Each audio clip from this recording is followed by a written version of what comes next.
morning. Happy Monday. Started a new week. Still celebrating the third year of the Morning Night Live, which started on Friday, the third anniversary. This will be our anniversary week on the show. Glad you're here. Glad some people are showing up. It doesn't seem, well, what the hell? There's only 6 people? That can't be right. Anyway, moderate six people, but who knows what it really means. Yes, happy MLK Day, where we judge people by the content of their character, not by the color of their skin, and so on and so forth. Although, there seems to be a lot of people out there who are intent on judging people by the color of their skin. But, I can't do anything about those people. They're stupid. Am I really, okay, I was just seeing if I'm really, really light today, volume-wise. This is weird. Why is this doing this? Or is this just my imagination? Just my imagination, running away with me. It was just my imagination running away from me. I don't know.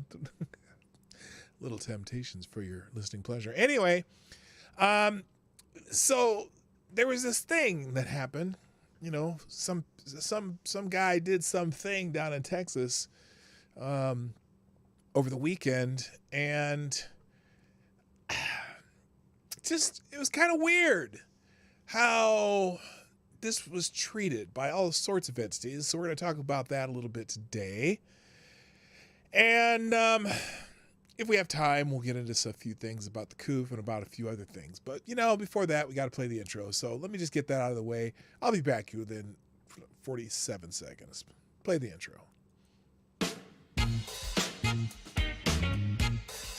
Ladies and gentlemen, coming to you live from the Lucky Dog studio in a hidden location somewhere in the upper Midwest of the United States of America, it's a brother making his own way, but with all the wrong opinions. Welcome to the Morning Night Live with your host, yours truly, PDawgKnight. Okay, stop the music. Good morning, everybody. Welcome to the Morning Night Live. I'm your host, Marty, also known as PDawgKnight on the internet. Welcome back to the Dawg Knight Channel. Why do I have Tom Chan on? And I'm happy that you're here. I'm happy that I'm here. I feel good. Had a nice weekend. As you know, my daughter, who is more and more pregnant by the day, is going to have a child sometime in the month of March. That's only 2 months away. Holy shit. I'm going to be a grandpa in 2 months. But we had a very, very, very lovely baby shower for my daughter yesterday up at her sister-in-law's house. And boy, my wife and my daughter's mother-in-law, Kim, who we just adore, and my son-in-law's sister, Christy, just made this beautiful thing happen for my daughter. Oh my gosh, it was just so nice. And it was just some family, because some people, there's some family and friends who didn't want to come because they're nervous about the stupid 19, which is fine. I mean, I can't, if they chose to do what they did. They chose to stay wherever they were, and my daughter asked us to wear masks. We did. I don't want to, that's their choice, right? And I have my choice when I'm not, in my own time in my own house. So that didn't bother me at all. But the whole thing was just so lovely. I guess I haven't been to a baby shower, many baby showers in the past. And it was fantastic. And boy, did my son, I could tell my son he wasn't there because he's in Denver, but I can tell that my son is very, very excited to become an uncle, because we were, so we had my daughter and her husband put their list on Amazon, right? They put their, they registered with Amazon, and so that's cool. And I found it very funny because all the packages that people bought at Amazon were sent to our house. Okay, not to my daughter's house, but to our house. So we would get all the packages, right? And there was about, it was about a 5 to 8 day stretch there where we were just getting packages every day, right? Package after package after package. And a vast majority of those packages were from my son.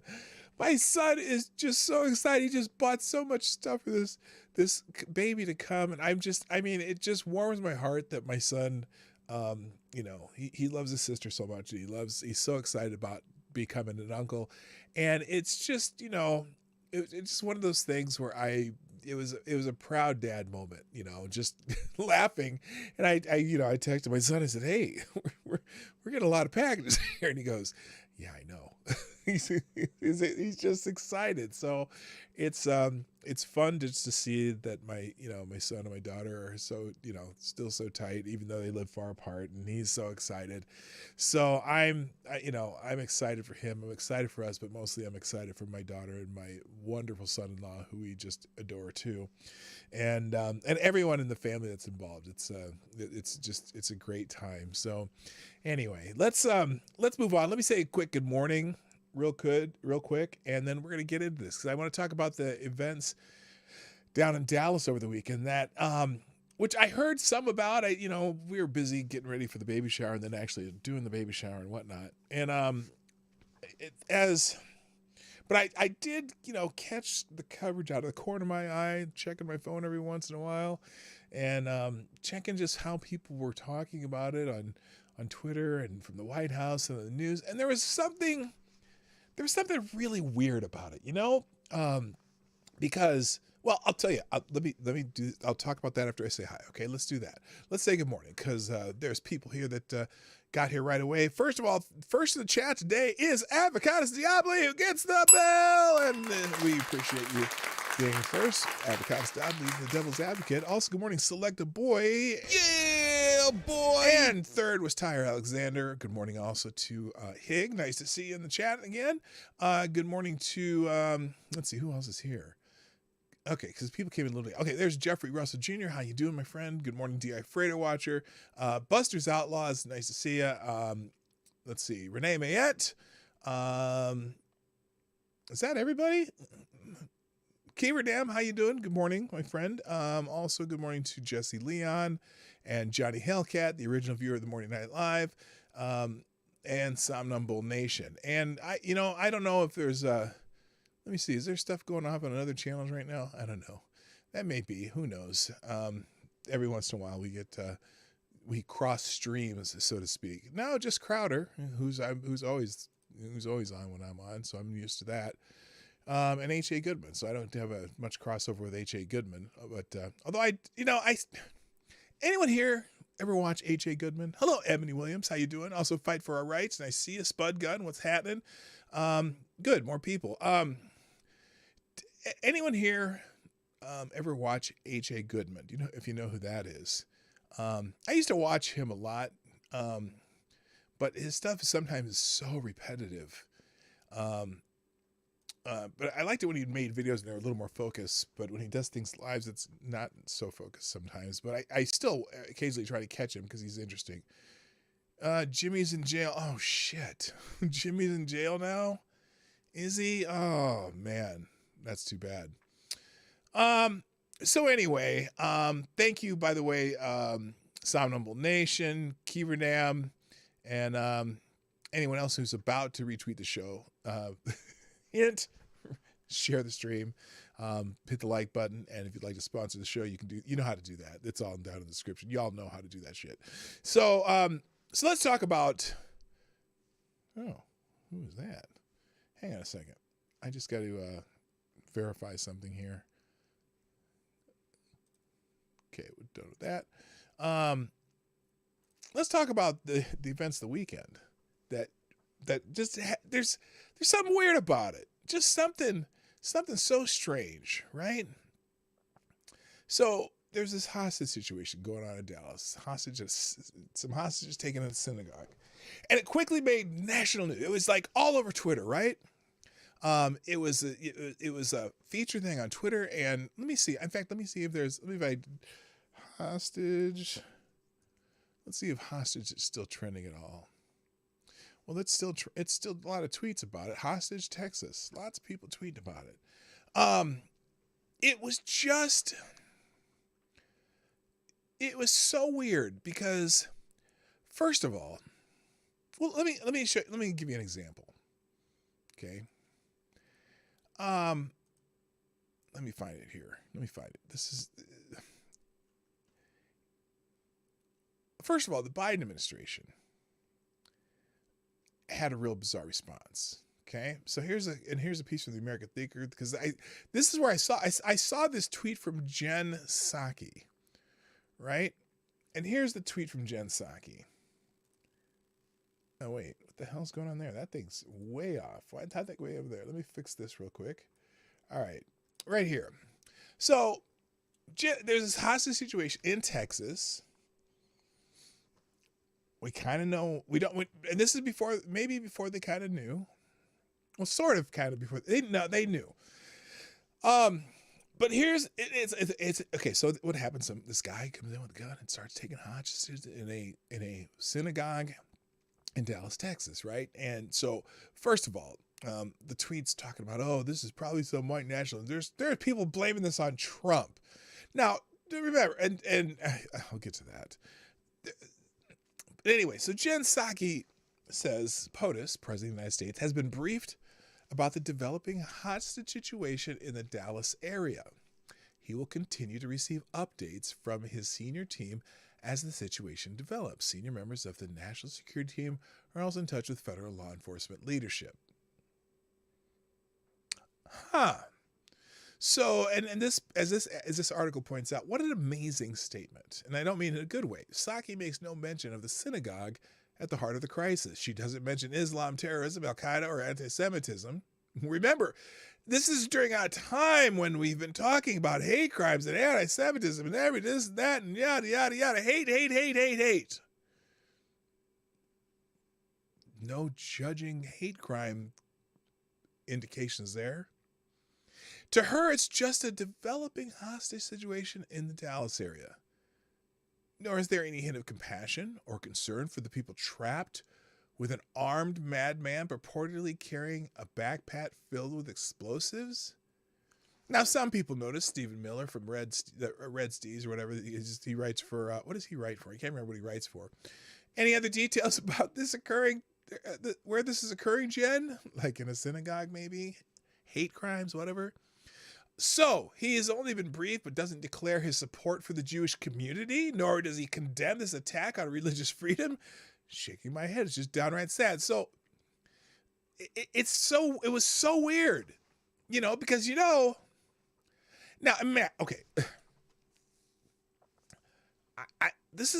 Imagine, for example, if, for example, this would have been a guy wearing a red hat. Imagine, if you will. So, and what the braying donkeys in the media would be doing. They'd be, this is a white nationalist. This is this is a Christian identity. Da da da da da da da. So, if you're not doing the details, let's start with the details here. On Saturday afternoon, a man claiming to be the brother of Pakistani terrorist Ayafia Siddiqui, aka Lady Al-Qaeda, stormed a synagogue in Coffeyville, Texas, in the Dallas-Fort Worth Metroplex, and he took 4 people hostage, resulting in a standoff. The resulting standoff lasted for several hours before all 4 hostages escaped or were freed, and the hostage taker was killed. During the event, the Biden administration once again showed itself to be completely tone deaf, issuing a bizarre clinical tweet that didn't even mention the entire event revolved around Al-Qaeda-related genocidal anti-Semitism. Congregation Beth Israel was almost empty on Saturday because it was live streaming its Sabbath services. Because of that live streaming, everyone heard an Islamist. Now, they didn't know he was an Islam. They heard a man, a person, whatever. Hello, John Arnott. Heard a person enter the synagogue shortly after 10 a.m. and take hostage the 4 people who were there, including the rabbi. He insisted that the government release Siddiqui, a fanatic al-Qaeda supporter who was imprisoned in Texas for 86 years after she shot at U.S. service members and was found to have actively plotted mass casualty al-Qaeda attacks. Okay. In the early evening, one hostage was released. Then shortly there, before 10 p.m., the 12-hour-long nightmare ended with a frightening denouncement? I don't know what that word is. I should look that up. Let's look this word up because I've never heard of this word. And it may be a typo. So let's do a little DuckDuckGo here. And let's see if we can find out the meaning of denouement. Denouement. A final resolution or clarification of a dramatic or narrative plot. Okay, so that's what that means. Sorry, I've never heard that used or seen that word in my life. Cameras caught 2 of the hostages racing out of the building as the terrorist followed them out, aiming his gun at them before he retreated into the building soon after a SWAT team stormed the building, killing the Islamist and freeing the remaining hostage. And there's video here. Look, I'll put these articles in the link in the description down below. They'll be on a single page with all the links to everything. You can watch the videos on your own. I'm not going to watch them because I don't know what the footage is, and I'm going to avoid some violent content. Except that it didn't end so well for the Biden administration, which will long be remembered for the bizarre tweet that Jen Psaki issued on behalf of the White House. Keep in mind that this was both an Islamic terrorist attack and a targeted release of an al-Qaeda terrorist.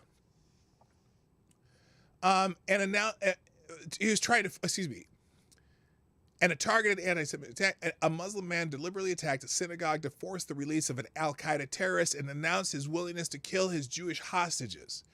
Every single news story led with the fact that was what was taking place, or that what was taking place in the synagogue and involved an al-Qaeda activist or sympathizer. Now, I didn't see the news, so I didn't see if they did this or not. But I did. Here's the thing: I saw all kinds of stuff all over Twitter. Talking about, well, you can't condemn, we want to make sure we don't hurt Muslims' feelings. And some people were out there talking about how, Christians were terrible people because they would have done this too. Like, can we stick with what's happening right now and not what's in your imagination that could happen in the future? I saw more people condemning like Christians over the weekend than I saw this attack. It was weird. It was strange. I'm just telling you, it was strange. So then she put out that weird tweet, right? People kind of noticed. And, the people in the White House seem to be sociopaths because they have utterly lack compassion under certain events. It's just weird. And maybe, well, I don't know what it is to say. I don't know if the squad talked about it or anything like that, but so that was strange.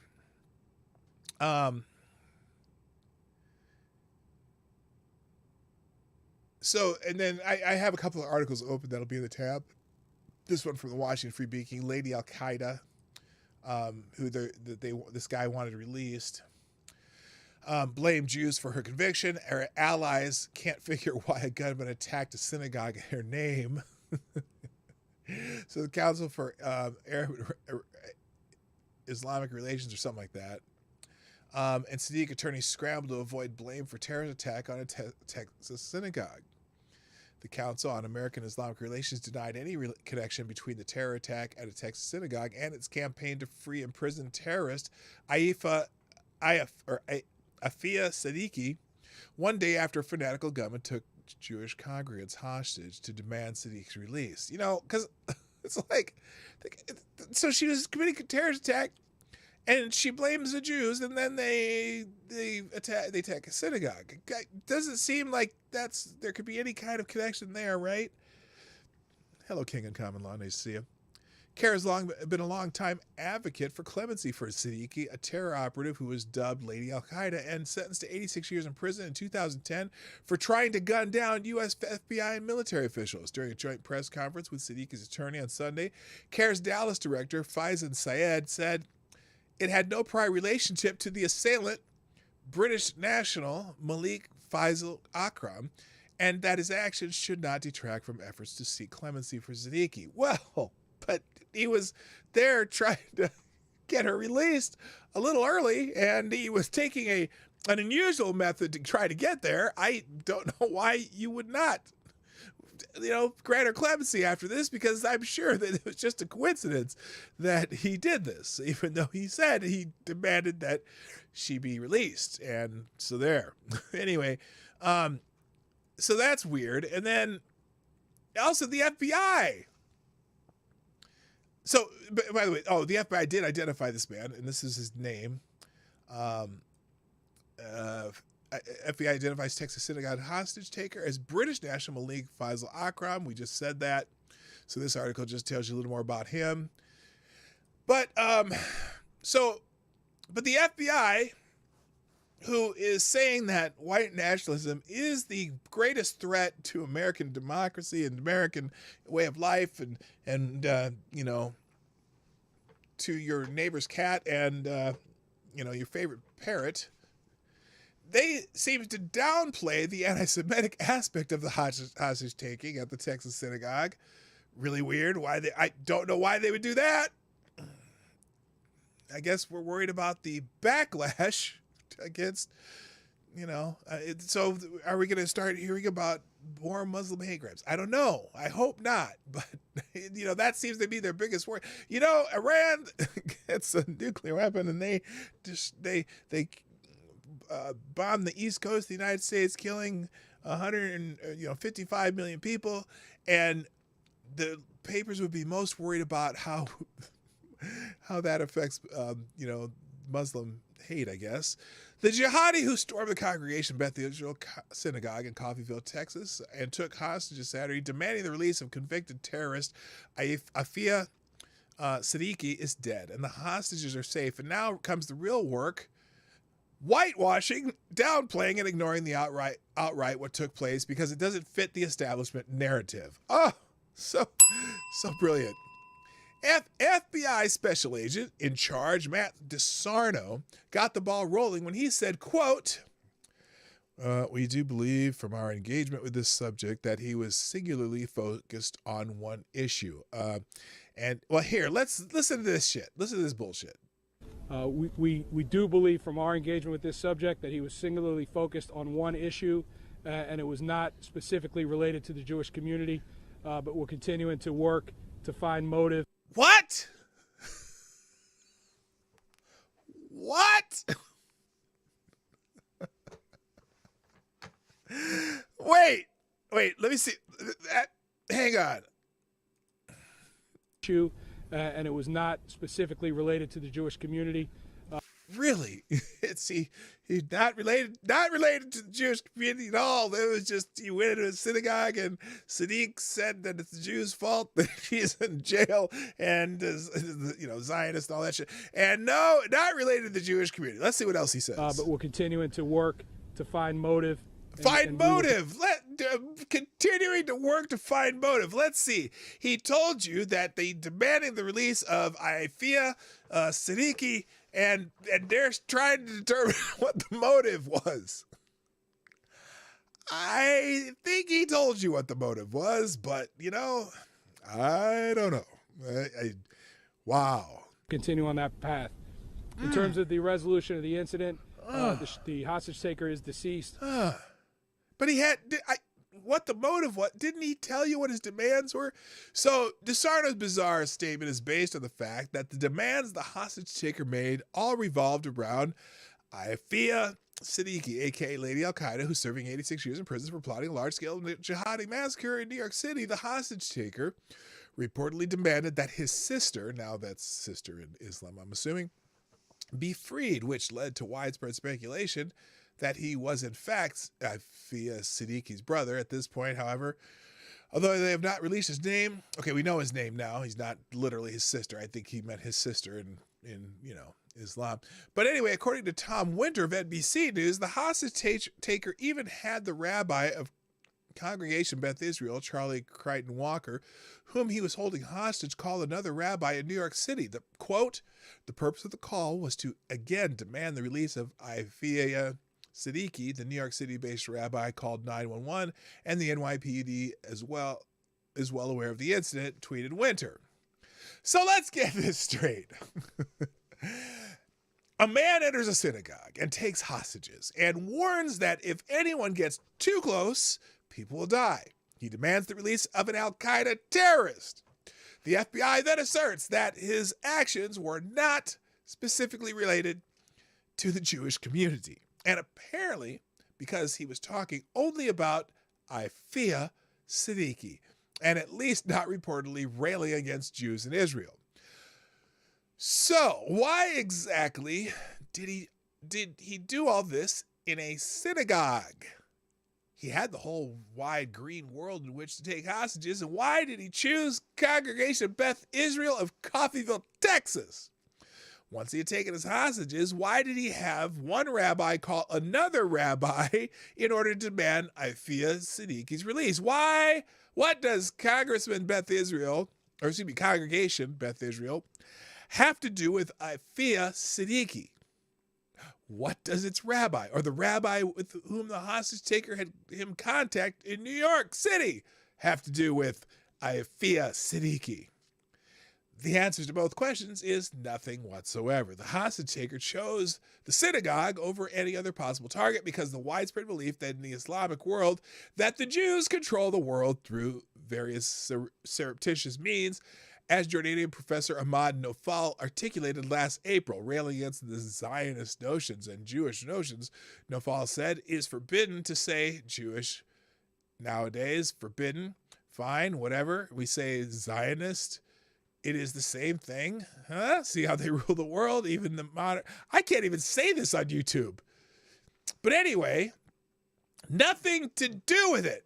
There's more in this article. You can read the rest, but I'm dumbfounded. So now they apparently changed their tune eventually, saying that the Jewish community was targeted, okay?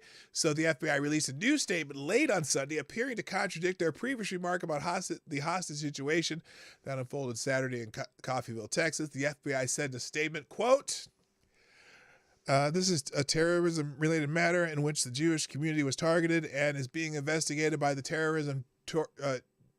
terrorism task force." The statement marks a major shift in the tune from what the FBI after one of its agents said on Saturday that the situation was not specifically related to the Jewish community. Another quote, "We do believe from our engagement with this subject that he was singularly focused on one issue." That was from Saturday night. It was not specifically related to Jewish community. So now it is a terrorism-related matter, and so a lot of people were speaking about that also yesterday, or Saturday, just making complete mockery of the FBI. Well, here's okay, so I have to try and have some understanding with the FBI, right? Because it's so important that they don't lose focus on the real threat to America right now, and that would be white people, okay? White supremacy and the people who have racial animus. That's one of the terms they seem to be using a lot. And so they have to worry about that because, you know, those incidents have been happening daily since January 6th, 2021. Every day, you know, people in red hats are out there terrorizing synagogues and black people and Asians and the Asian hate crimes and all that shit. And so, you know, I think the FBI with so much on their plate, you know, this is just, this is one of those things that happens that, you know, they can deal with at the time it happens, and then they got to get back to their focus on the real issues in America that they're, you know, because, you know, they need to start doing up a little better domestic spying and all that shit. Speaking of which, this is someone from Michigan. Where's she from? Where's this lady? Michigan's Attorney General. The state of Michigan, okay? She was on MSNBC. And she had, I think she had a pretty interesting theory about this that we should look into. So let's listen to Michigan Attorney General Dana Nessel. I think she had a hell of a take here, because it kind of fits with what, you know, the FBI's focused on these days. Here, let me get the right size screen here so I can full screen on it. This is at the end of this, and he was asking to speak with his sister. We do know this is an ongoing hostage situation the White House is monitoring as well. This has been elevated. Again, this is the Attorney General of Michigan. It's interesting that the MSNBC decides to talk to the Attorney General of Michigan when the situation is in Texas. But let's listen to her take again. To a federal level. As you watch this thing unfold, what are your biggest concerns? What are your biggest concerns? Well, my biggest concern, hearing that it's at a synagogue, is that this is someone who's intent on committing hate crimes and an act of domestic.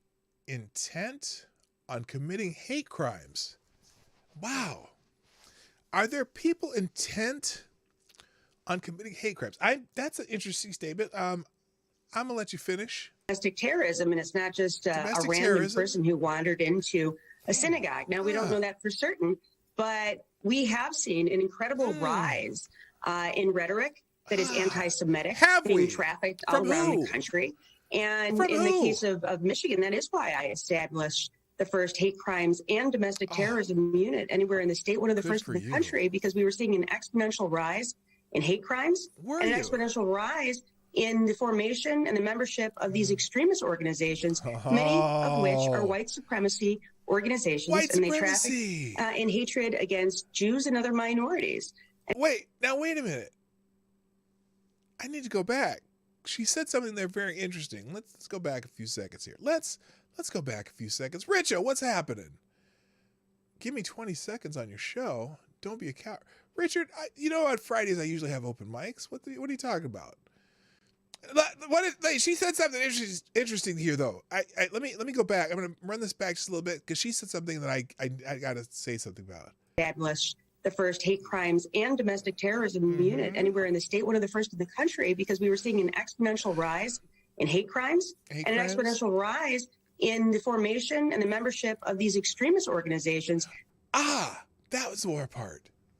A tremendous rise in the membership and formation of extremist organizations.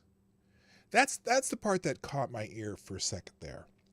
And it got me thinking, because this is the Attorney General of the state of Michigan. And there was recently a plot in the state of Michigan, right?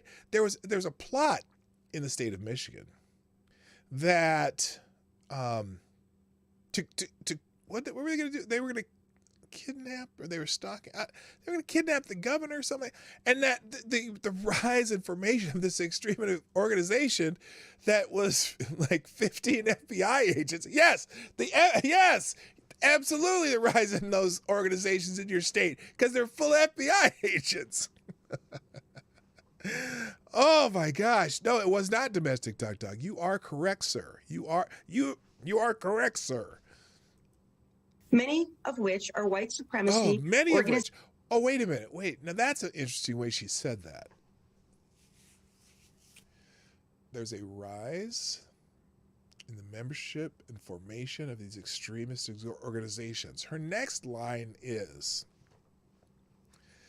many of which. Now that's interesting phrasing.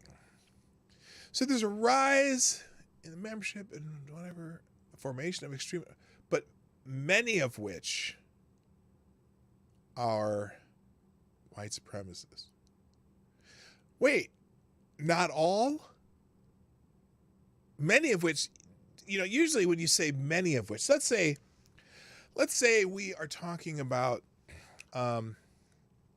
it's a cheerleading camp, right? And there's all these different cheerleading squads, right? And you say, okay, I'm talking about the cheerleading camp. There's all these different cheerleading squads, and I say there's like 130 different cheerleading squads at this cheerleading camp. And you could use any sport or activity. I just chose cheerleading because I used to run cheerleading camps. And you say there's 120 squads at this cheerleading camp, many of which are already highly skilled in tumbling and partner stunts. When I say many of which, and there's 120 of them, doesn't that mean there's many of which, like, you think 120, I think maybe 20 would be many of which, right? Like 20%, 10, 15, 20% is many of which. She says many of which. Wait, if stress to what? Okay, we're talking about anyway. Let's let her finish here. Mike Savage, blarg. Amy Connecticut, hiya. Spudgun, what's up? Organizations, and they traffic in hatred against Jews and other minorities. They traffic in and so it's a considerable issue. When I took office, I met with the White House, and I told them that one of my biggest concerns about my state. Weren't some of the hate crimes, and they were having a problem with hate crimes against Jews in Brooklyn. Was that white supremacy? And also all the Asian hate crimes. Notice how they stopped talking about the hate crimes against Asians. They stopped talking about them. I'm sure there have been violent attacks on Asians usually they're just crimes. I don't know, they're hate crimes, but if they are hate crimes, but they stopped talking about that because their narrative, when you started seeing the video of all these attacks, they didn't really like the actual, the reality of the situation, if you know what I mean. So anyway. Was these escalating threats against these communities, and especially the Jewish community in the state of Michigan, and frankly, all around the United States. So if it does turn out, haven't heard much about that in the state of Michigan. Motivating factor here, it would hardly be a surprise. Okay, well, let me ask you this: in talking about this just domestic, shut your pie hole. So anyway, that was interesting. So as the hostage situation in Texas. Okay, we talked about it. Okay, we already talked about her. By the way, the attacker was a British foreign national.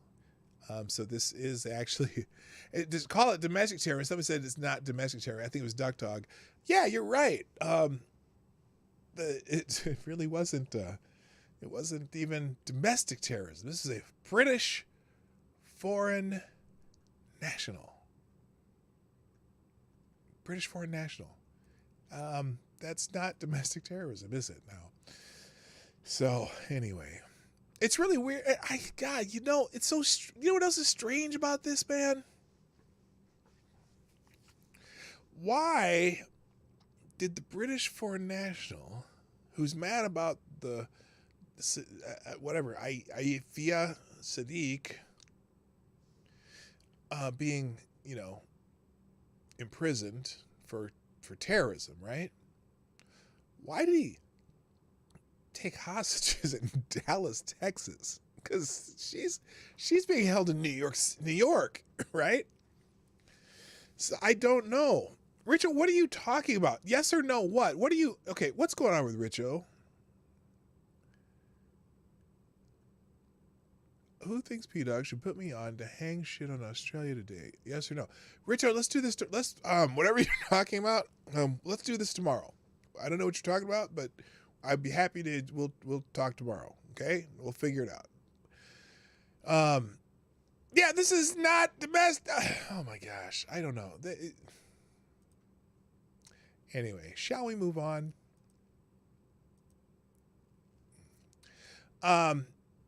Before we get into we're going to get into some stupid 19 news. But before we do that, just a reminder, the Morning Night Live is brought to you by you, the viewers of the Morning Night Live. Please, if you have not done so already, hit the like button if you like what we do here, and I'll remind you later. But while you're thinking about it, while it's in your ear, this would be a good time to do it. And also, if you haven't shared the stream, at PDawgKnight, whoops, right there, at PDawgKnight, that's where I am on most social media. You could mention me if you tweet out the show. I appreciate. Excuse me, got a little cough there. I'd appreciate that. But also wherever you could share this. I'm on Gab, Minds, Cloud Hub, Parler, Twitter, Getter, Facebook, even LinkedIn. You can share this kind of stuff on LinkedIn. Even share with your maybe you don't want to share with your business associates. I don't know, but anyway, share the stream. Morning, day, and night, whatever. And then also, if you're watching a replay, put a comment in the comment section so if I know you were here, I can say hi and thank you and all that stuff, or at least give you one of those little heart thingies, right? And if you want to sponsor the stream, you can do that through YouTube Super Chat if you don't mind giving Susan 30%, or at PDawgKnight.live, the Streamlabs links there, which doesn't take as much of your money from you, goes to the person it was intended for, me. Okay, and then there's other options down in the description down below. And put in a message with your super chats or donations, and obviously I will read them on the show.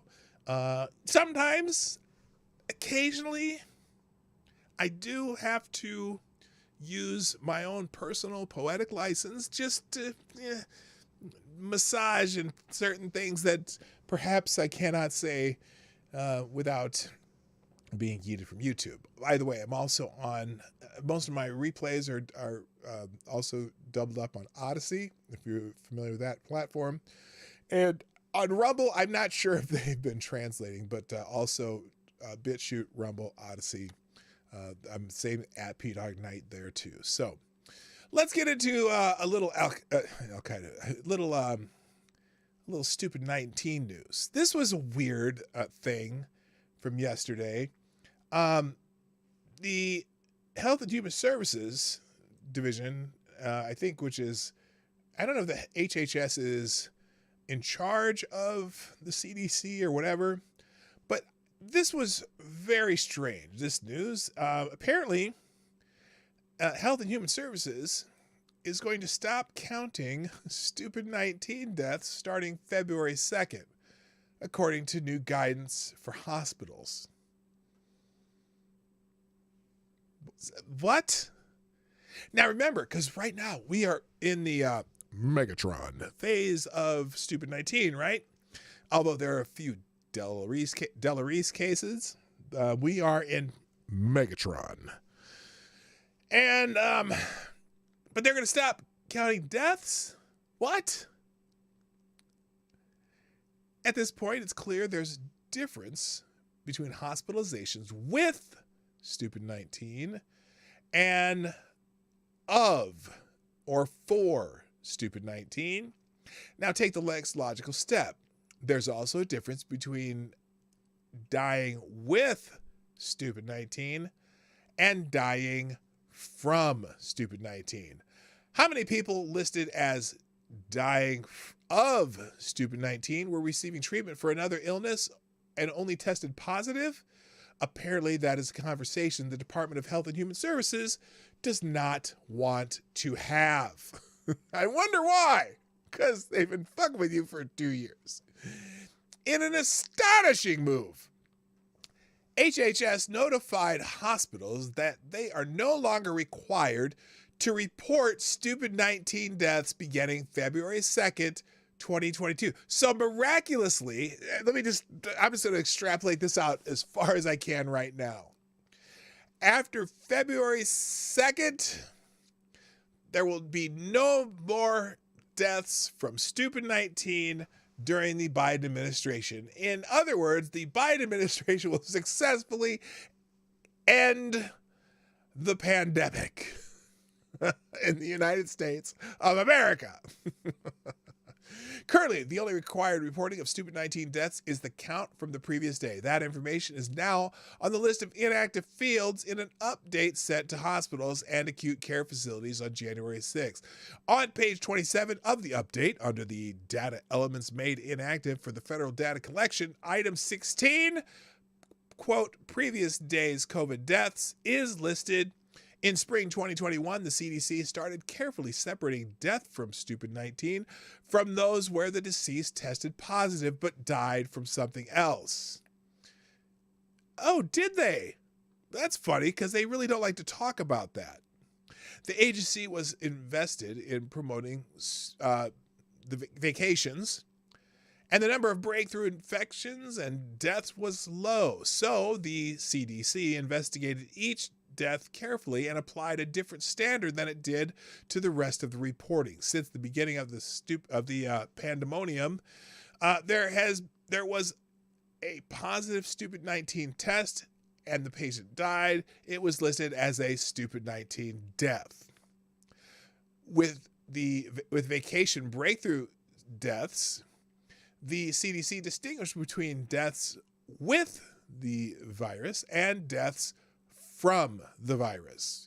Several studies suggest the current total death count widely overestimates deaths from the virus and includes many people who only tested positive.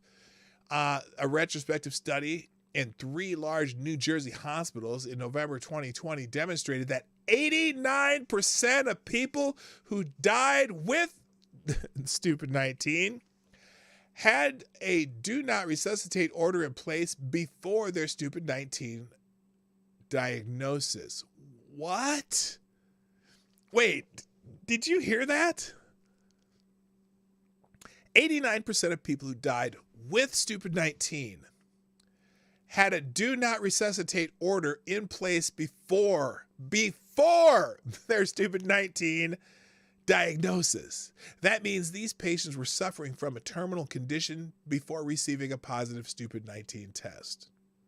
A review of reported stupid-19 deaths in Minnesota found nearly 40% of deaths recorded were not attributable to stupid-19.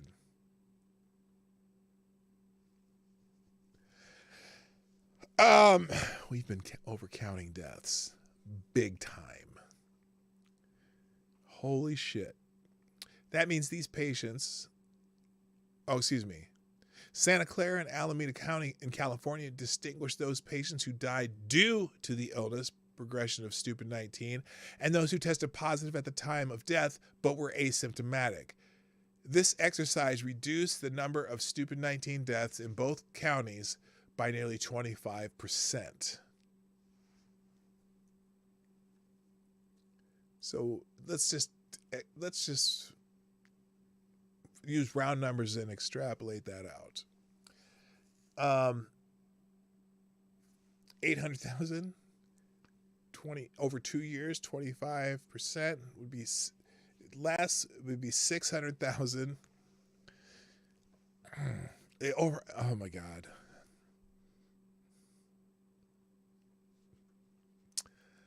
Well. So the agency still requires hospitals to report all laboratory-confirmed cases of stupid-19, yet it is not asking them to differentiate between those admitted for stupid-19 symptoms and those who received a positive test after seeking treatment for something else. It also asks hospitals to report the daily number of laboratory-confirmed influenza cases, but not patients who tested positive for both flu and stupid-19. Keep in mind that all hospitals' admissions get tested for stupid-19. Unless labs use a combination test for flu and stupid-19, stupid-19 will get picked up first, inflating the numbers. I said probably 3 months or 4 months into this that hospitals may have been inflating their numbers because they were getting what? They were getting federal funding for each case that they treated in a hospital. They were getting additional funding for how many people they put on ventilators. Now, I'm not saying that hospitals put people on ventilators just because they were trying to make money, but I don't know if there's any And remember, because no one wanted to talk about how to treat it, right? Nobody wanted to talk about how to, have early treatment of symptoms using other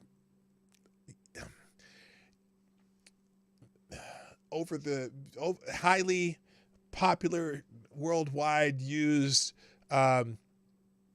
already existing elements that might have names that you cannot say too often on social media platforms without being accused of providing medical misinformation. The interleukin and the what's the other one? What's the other one? Hydrocortisone, if you know what I mean. Anyway, doctors and hospitals. Okay, boy. Because the Megatron is so transmissible, the number of hospitalizations attributed to stupid-19 started to rise as the variant became dominant. No other country where Megatron became dominant saw a significant uptick in hospitalization caused by stupid-19. In fact, early feedback from South Africa health experts was that hospitalization with the new variant were very rare. Generally, people were mildly ill and recovered at home. It finally reached the point where Dr. Fauci and others had to clarify that many stupid-19 patients got admitted for other reasons. Stupid-19 only got reported because of the mandatory testing in hospitals. And, oh my gosh. I wonder why we don't trust them. Doctors and hospitals corroborated this assessment, and then they name a couple of people who they talked to that agree with this. Phil Kepin, we've lost 49,000 staffed hospital beds in the last 365 days and 16. And it's because they're having this critical staffing shortage right now because there's so many healthcare workers. I mean, it doesn't take a whole lot of healthcare workers to decide that they are not going to comply with certain mandatory things that people are trying to make them do when they've been working stupid-19 since the beginning and have been when they're firing heroes because they won't take the Fauci juice. We've lost 49,000 staffed hospital beds in the last 365 days and 16,000 in the last 30 days, and the Biden administration is celebrating SCOTUS letting them fire nurses and doctors who have already had stupid-19 a couple times for declining a Fauci juice that does not reduce Omicron transmission. Ding. And in fact, I don't know if I've been pissed off about this yet, but you know what really pisses me off? Follow the science. So they have this thing where SCOTUS is going to let them fire doctors and nurses who have been working throughout the pandemonium, but for not taking the Fauci juice. But sometimes because they may have already had it once or twice, they haven't spread it, they've had it, and they just decide they don't want to take it, right? But they're going to fire them. They've got the green light to fire doctors and nurses. Many states have done it too. And then you go and find out that many states are allowing people who have taken the Fauci juice but have the stupid-19. They have tested positive for the virus, but because they are having staffing shortages in some of these hospitals, they're allowing people who are positive for stupid-19, but they took the jab, they got Fauci juice and they still got the stupid-19. They're allowing them if they are asymptomatic. In fact, not even allowing them. They're demanding they work because they have shortages because they fired all the people who aren't taking the Fauci juice, probably already had stupid-19, probably have the acquired immunity thing. They've had that, and they're not letting them work, but they're letting people who test positive for stupid-19 to work. They have stupid-19, they're positive stupid-19, but they're having them work because they won't allow people who are not infected but have not taken the Fauci juice. They're not letting those people who are not affected work, they're letting infected people work. Clown world. Clown freaking world. It's insanity. So, for some time, public health experts have encouraged the CDC and federal public health leaders to focus on hospitalizations and deaths from the virus when they make public health recommendations. To do this, the agency would require accurate numbers, but glaring inaccuracies have been evident to those following this data since the spring of 2020. Now, they are becoming known generally. Yeah, we've talked about this from the beginning. How many of these people, how many of that over 800,000 Americans that they throw in your face whenever they get a chance, between 800 and 900,000, how many people of those died because of stupid 19? Huh?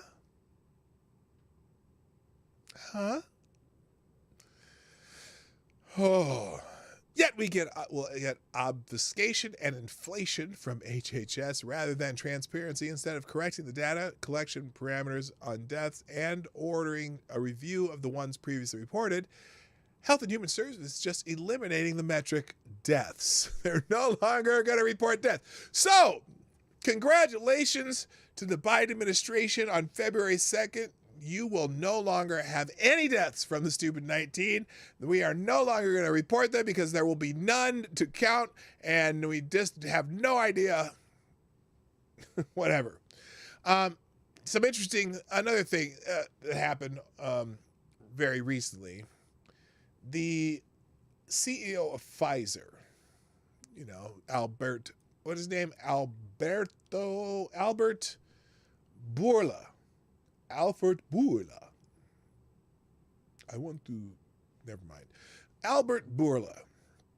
Apparently, he's blown a hole in the vaccine mandate idea. Vaccine mandates are one of many stifling measures brought on. This is from American Thinker.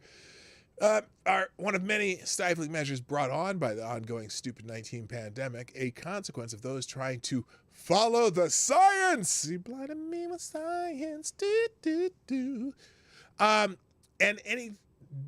And doing anything but or of government and bureaucratic officials using the opportunity to flex their authoritarian muscles. Yes, that's what they're doing.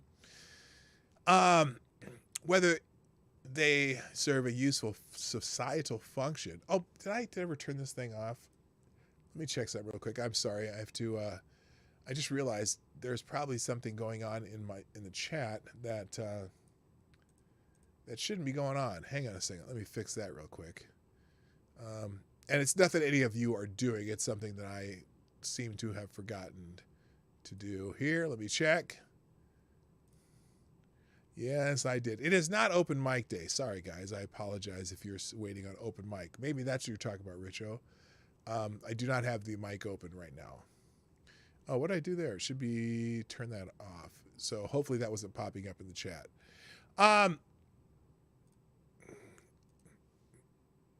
We were talking about Andrew Bourla.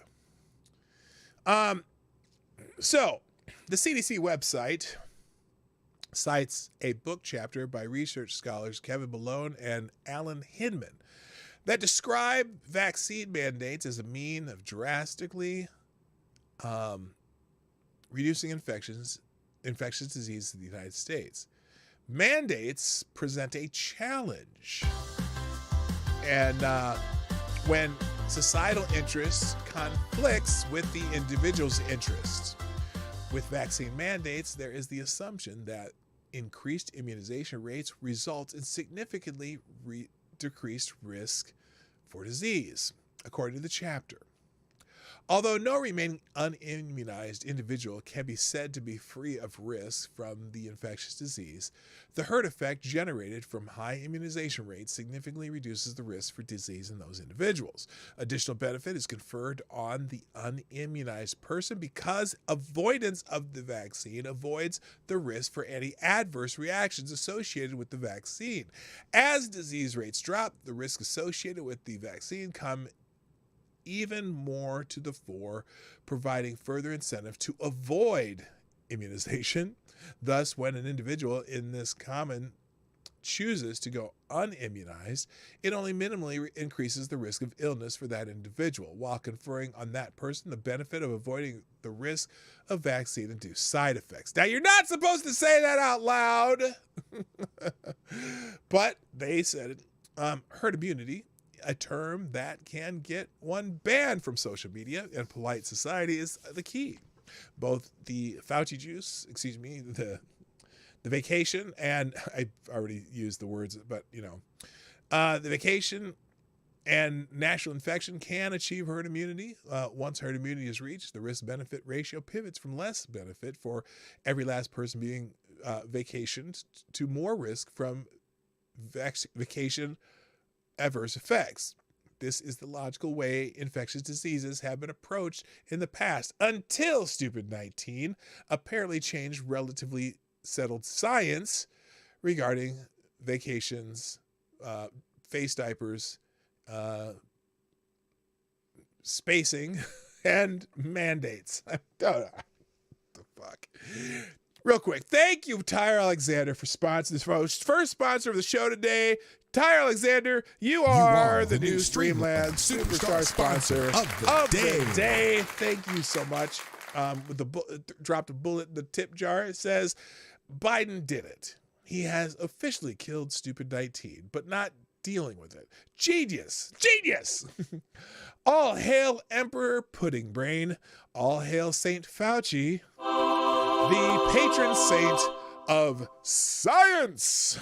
Thank you very much, Tyre Alexander. That was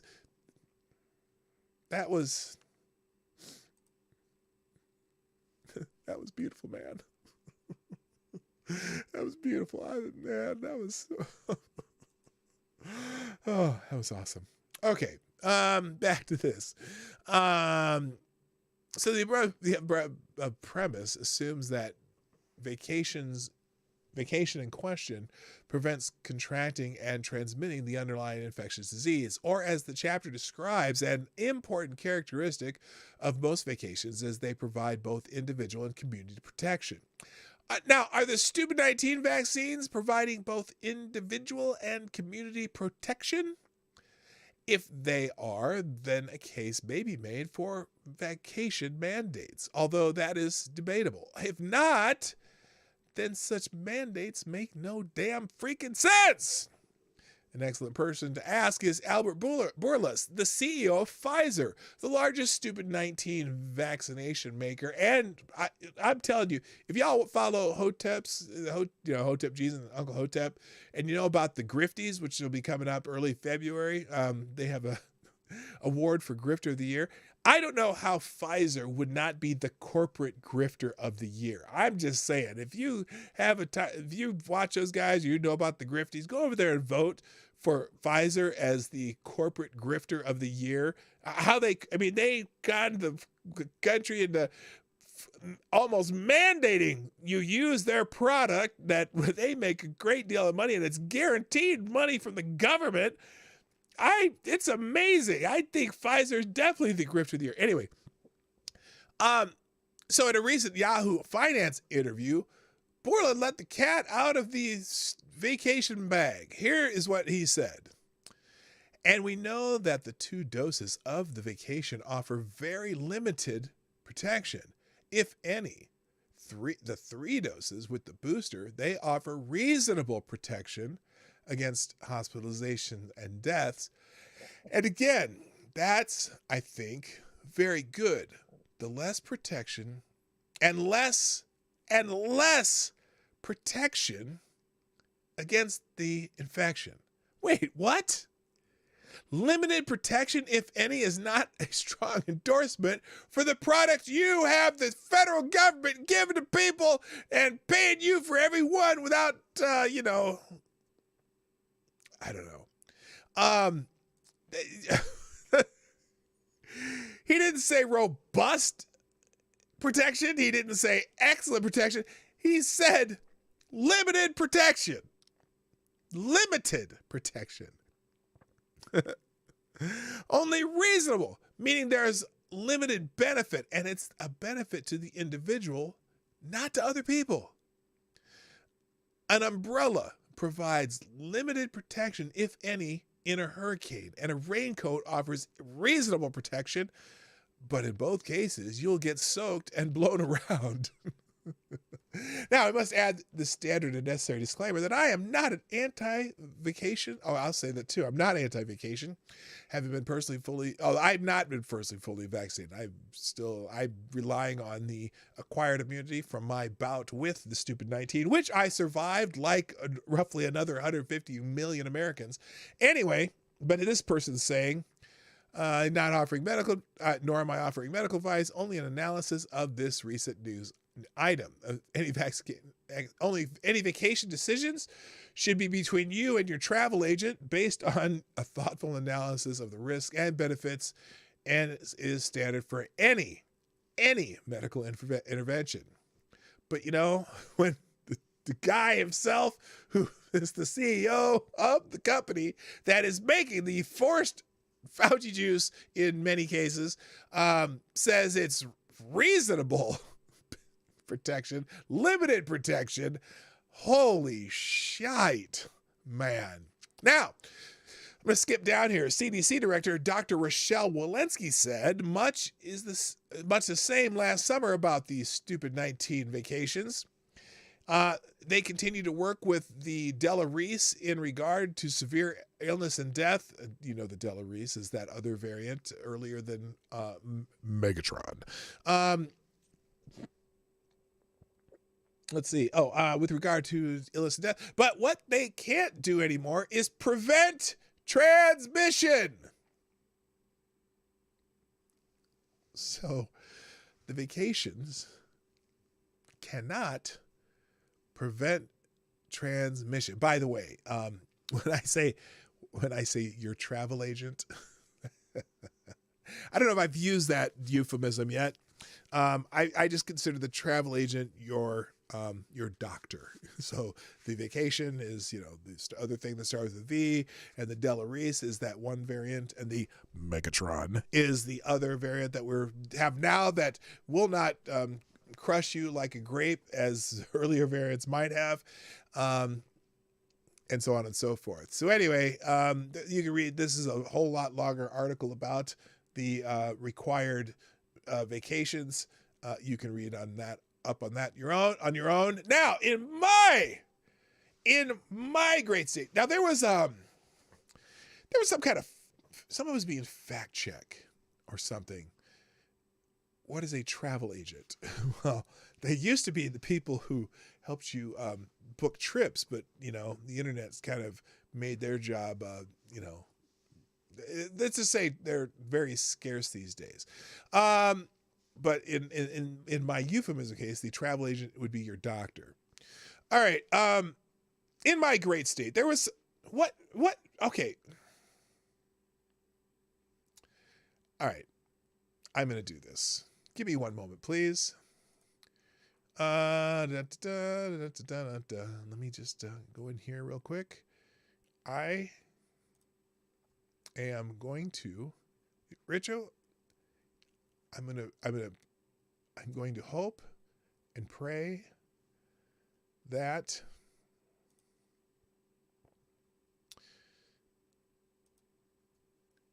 here, give me a second.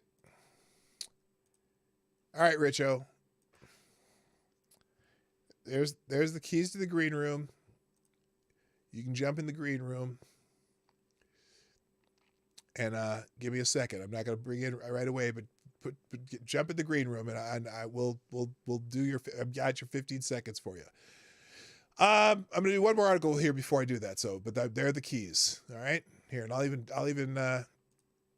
even pin it up there. If anyone else wants to jump in the green room and you got something to say, I'm going to let anybody do that right now, because that's the kind of guy I am. Here for you, okay? And sometimes there are just these emergency situations where, I might have to do something to help you out. So, Richo, green room is there. Get in the green room. But I want to talk about my great state, because I was watching on the old Twitter machine the other day, or this weekend, and someone was talking about, they were saying, they're trying to debunk that there are people out there who were being treated for the stupid 19 based on their race, that they were, you know, they were bypassing certain racial categories and featuring and pushing people to the front in other racial categories. And then they said, that's not happening. That's not really happening anywhere. Well, in my great state of Minnesota, this article, Minnesota backtracks on racial rationing of stupid 19 drugs. And also Utah reevaluating guidelines in the wake of Free Beacon reporting. Minnesota will no longer use race to decide who is eligible for monoclonal antibodies. See, they were doing that in some cases, and I think Mayo Clinic might have been one of the places that was doing that.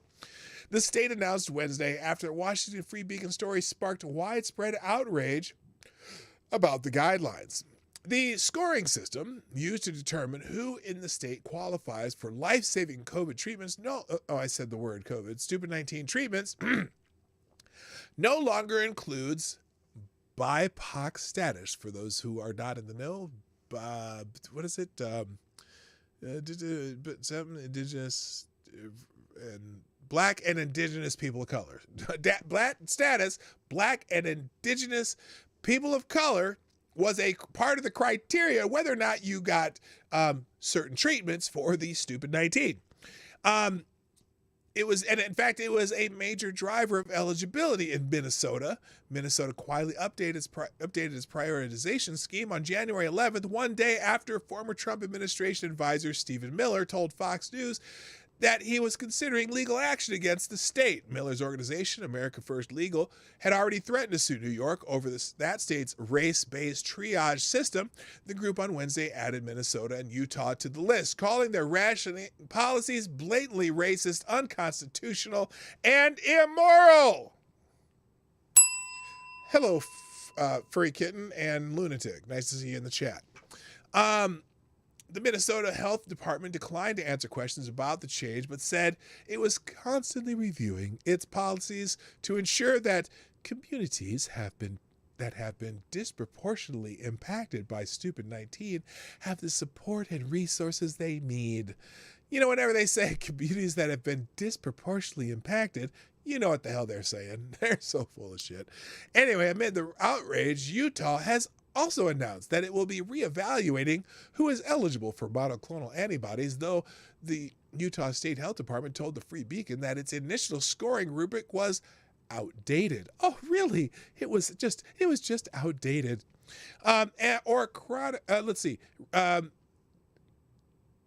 Outdated. A new rubric released Tuesday still gives non-white race or Hispanic Latinx, fuck's sake, Latino is the proper term, identity 2 points more than hypertension or chronic pulmonary disease. So if your skin's browner, it's more important than whether or not you have other comorbidities.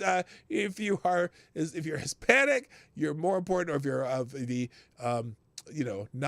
non-white races, which that doesn't really say a whole lot, because lots of Hispanic and Latinos are white technically, but whatever.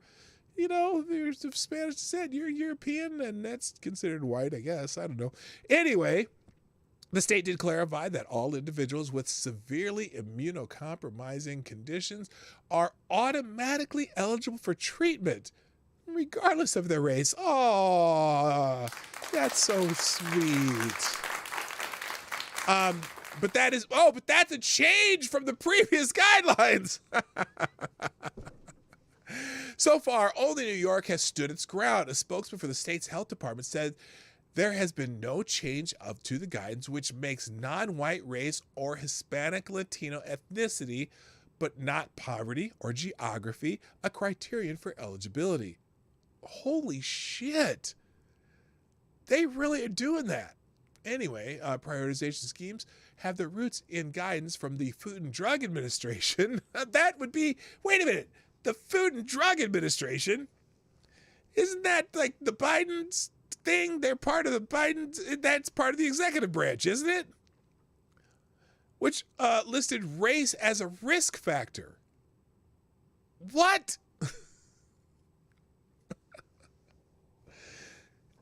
Is there a melanin component to whether or not you're risk for stupid 19? What about people like me, half the African type dudes? Oh my God. The FDA's acknowledgement means that race and ethnicity alone, apart from other underlying health conditions, may be considered in determining eligibility for monoclonal antibodies. That's in New York. Yuck! Minnesota's initial scheme read, oh no, that's how it read in Minnesota. Holy shit. That's where I live. Well, at least I know if I get it again, if I get it again, well, we'll see. My T cells should take care of me. Or D cells or B cells, whatever. B cells. My B cells should take care of me because they've got practice. They have experience in dealing with this stupid 19 because they have memory, right? B cell memory. Memories like the time we left behind, misty watercolored memories, love the way we were. Anyway. Oh my. Well, and on that note, let's see. There's several other articles. I'm going to just tell you. There's some good articles in the tab today. I didn't get to them. Let me give Richo his 15 seconds here before I go. So I didn't forget about you, Richo. And in fact, here we are. Richo. American, you dumb Americans. I love you Americans, but you're talking about a country and the 2 states that said they're going to absolutely not, they're going to ban it from going everywhere. Now, I thought you Americans had your guns and shit. Like, come on. Let's be honest.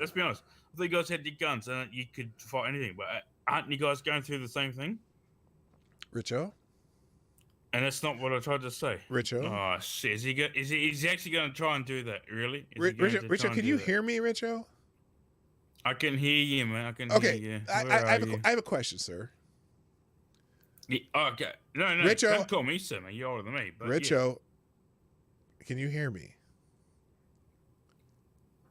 Richo? Yes, I can hear you. Okay. See, I can hear him. Okay. Here, I have a question. Okay, can I ask my question now? Oh, yeah. All right, this is what I have to ask you. You go first, though. You go first. You're American. You go first. Because Americans are always right. No. It's not Americans are always right. You're on my channel. No. Americans are always right, man. You know, because you won World War I and World War II. You know, we all know that, even though it's bullshit. Richo. So, keep going.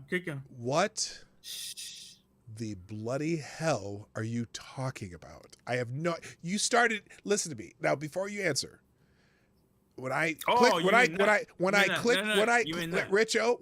the button, yeah. you started whatever you were saying somewhere in the middle of a conversation that I was not involved in.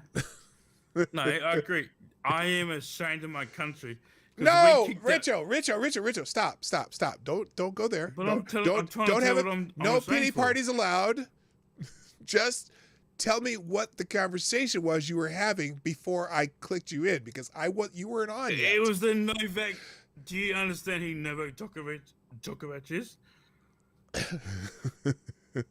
No, I'm not being rude, but do you understand who that is? It's a tennis player. Do you understand what that is? Yes, I do know who that is. He's a Czechoslovakian or something like that. I am fucking ashamed of my country. And this is basically what I'm trying to say. Like, but you can't do it because everyone's like, oh, in my country, they're like, oh, fuck him. And like, I'd say 75% of people go, fuck him. He deserves it. They are so fucking retarded. They didn't understand that if he could actually do this, it would mean the mandates would go away. Yes, Ebony, but my country is full of fucking retards, and I swear to God, they're fucking retards. And it's like, yeah, and I'm not. This is why I was trying to get your attention, because I was trying to make a point, but they just don't get it. You know what I mean? Like, you know what I mean? Like, no, that and you know, Richo, I'm going to agree with you. And Dro, no, we're not mad at each other at all. Richo's my dude, but Richo has had. Let's just say what is 3 in the morning there, Richo? 3 in the morning. What time is it where you are? It's fucking 3 o'clock in the afternoon, mate. Oh, 3 in the afternoon. No, it's not. It's 3 in the morning. That's what. That's what I thought. I know that it's not 3 in the afternoon. Richo, let me ask you something. How please do, sir. How long were you at the bar tonight? Actually, not very long. See, this is where you have to understand. Seriously, I wish the Americans would actually understand this. I look after my grandma, right? Okay. My grandma's 95. She'll be 96 this year. She lasts to fucking July. If she does last to July. Okay. Yeah, I don't give a fuck. I'm just telling you the truth, though. No, I'm not lying to you guys. Yeah, you guys, how do I say this correctly? You guys play a sport called football where you throw it. Nah. What the fuck? What's going on here? Okay. Yeah, well, there's many different places have different versions of football. But yes, my grandma's fine, and she'll be fine. I'm pretty sure. When I say fine, she's fucking 95, man. She could die any day. You just don't know. You know? Mm-hmm. Do you know what I mean when I say that? Though? Like you just don't know. No, I got you. So anyway, you were talking about whatever Djokovic, right? And how the whole Djokovic thing, all right? Oh yeah, do you understand why he won the battle in the first place against the Australian court? I was like, yes. Even though it's my country, I was like, yes, well done. And they called him back. And guess what they kicked him out for? Have a guess. Just have a guess. Any guess? What did they kick him out for? Because they said it could incite people not getting the vaccine, because it could incite unvaccinated people not getting the vaccine. Oh, okay. Yeah, it's true. It's true story. Hey, you know what else? Hey, but did you see? It's like, hey, wait, hold on, no. But you saw what happened at the opening ceremonies for the Australian Open, right? For the Open.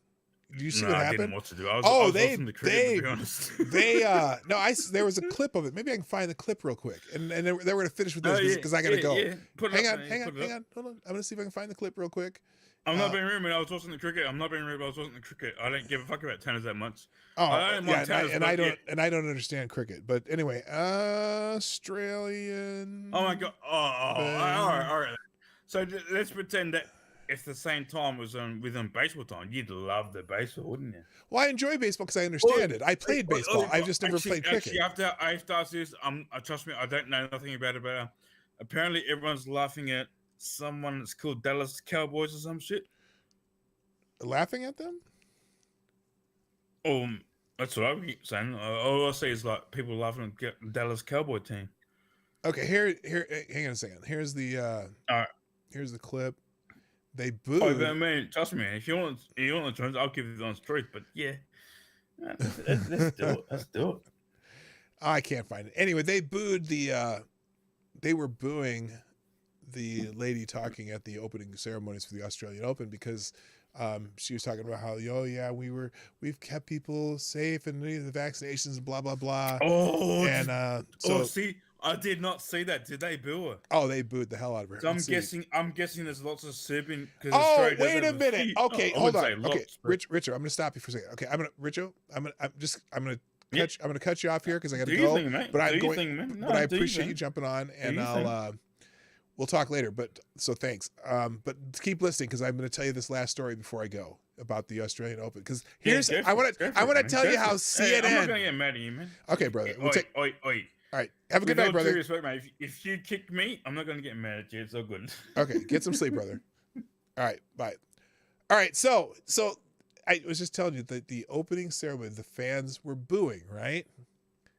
Guess how This Is CNN covered this. This is rich. And I don't mean Rich-O. Australian Open fans criticize for booing stupid 19 vacation announcement.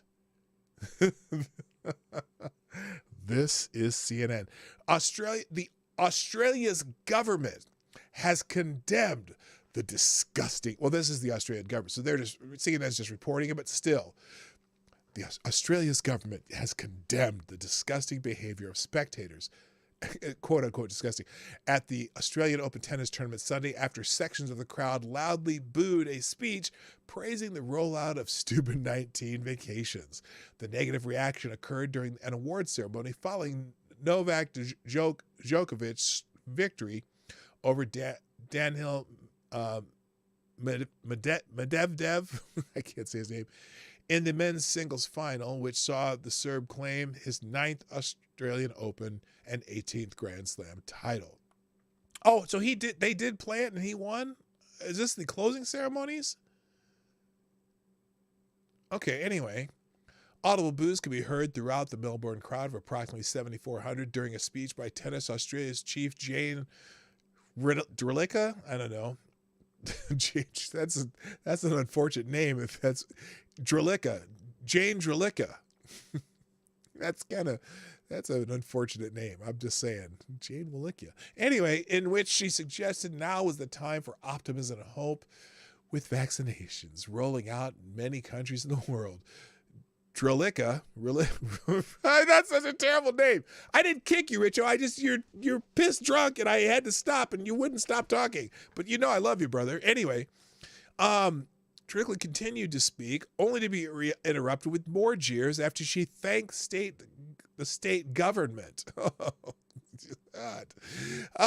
You are a very opinionated group of people, Drlicka. God, that's a terrible name. Jane Walickia. Anyway, I'm gonna just call her that from now on. Jane Walickia. Said in response to the crowd reaction, the booing incident followed a disrupted final at the Rod Laver Arena, during which 2 demonstrators were ejected by security staff for shouting pro-refugee slogans.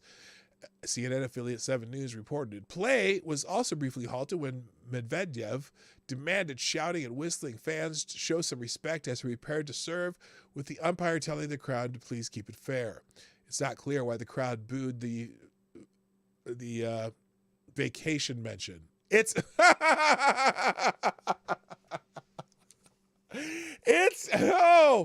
had the nerve to write that sentence. It's not clear why the crowd booed the vacation mention.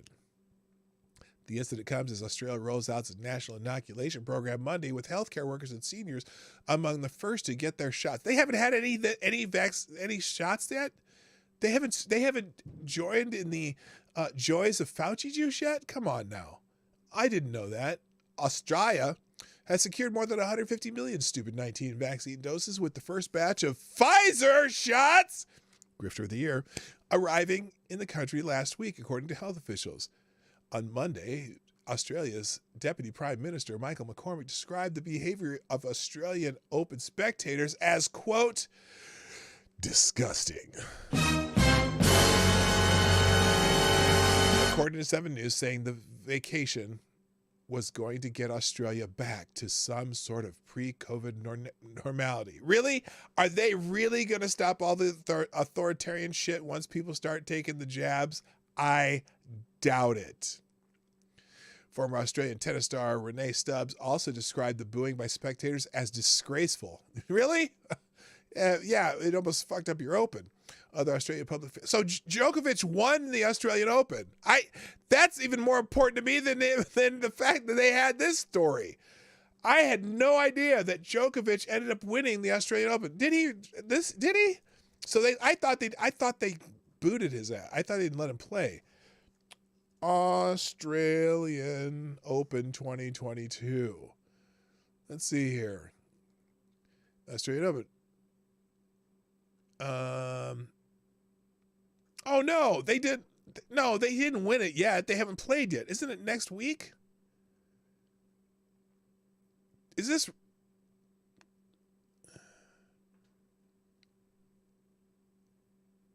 Wait a minute. What the hell? Did I get the? They haven't. What are they talking about? This year's first Grand Slam tournament, the Australian Open, last week, blah blah blah, including the controversial number 1 seed, the defending men's singles champion. The world's top-ranked tennis player was detained for 4 days without a valid stupid blah blah blah. The Serbian also added incorrect information to his travel declaration form, which could be grounds for deportation and criminal charges. As of Wednesday, Djokovic is still slated to compete for a record 21st Grand Slam title. Last year's women's champion Naomi Osaka will defend her Australian Open title. So what's the date of this story? This is January 12th, January 17th. Okay. Now, this says he was deported and missed the Australian Open. So they haven't played it yet. Well, FTG to the Australian Open for, he won it. No, I knew he won it last year. That was his 20th title. Or no, his 2019 Grand Slam, because he won 3 last year, I think. 3 of the 4. Okay, why did they say, I'm not understanding what this article, where'd the CNN article go? Okay, let's see. The negative reaction. I'm just going to read this. This makes it sound like they already played this year, and I didn't think he was eligible to play. The negative reaction occurred during, it was the awards ceremony.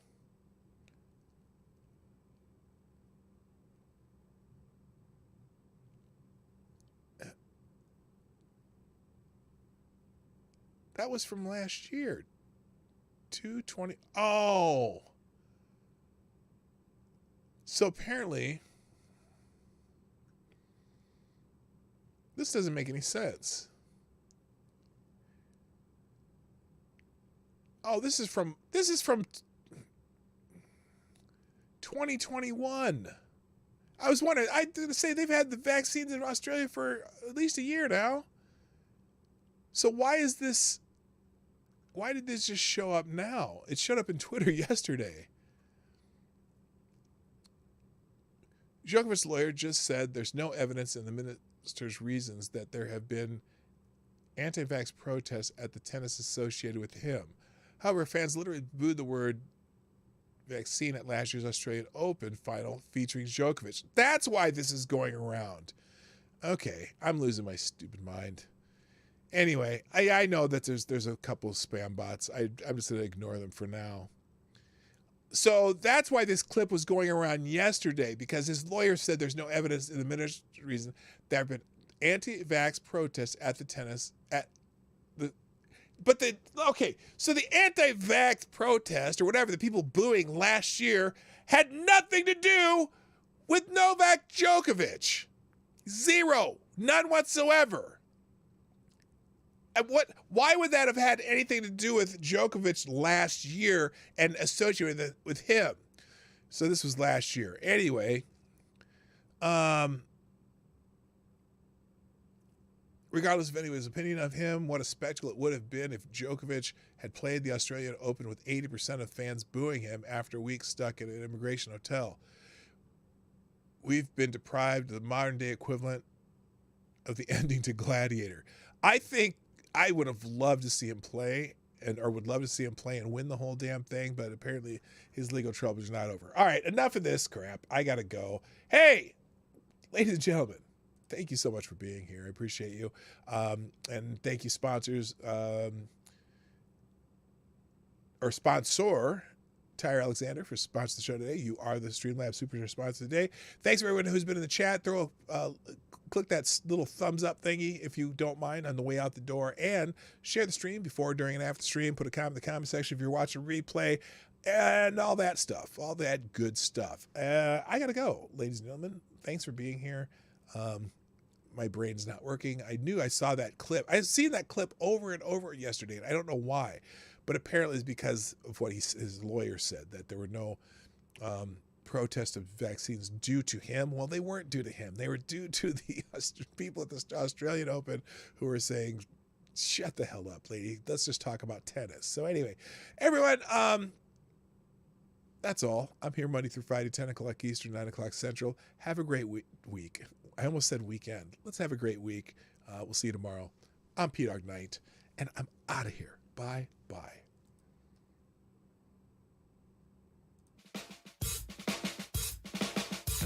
Hey, this is PDawgKnight, and thank you for watching today on the PDawgKnight channel. If you have an observation or remark you'd like to make about this video or my channel, I absolutely welcome you to write it in the comment section down below. I really look forward to hearing from you. And before you go, if you like what you saw but you're not already subscribed, please make sure you hit the subscribe button and definitely click that bell that pops up afterwards so you'll be notified when I post new videos or when we go live. I broadcast my live show, The Morning Night Live, Monday through Friday at 10 o'clock Eastern, 9 o'clock Central. A special thank you to all the supporters of this channel who share our videos on social media and who make donations through Streamlabs, YouTube, Venmo, and Cashapp, which are all linked in the description down below. Thanks again, and until next time, I'm PDawgKnight, and I'm out of here.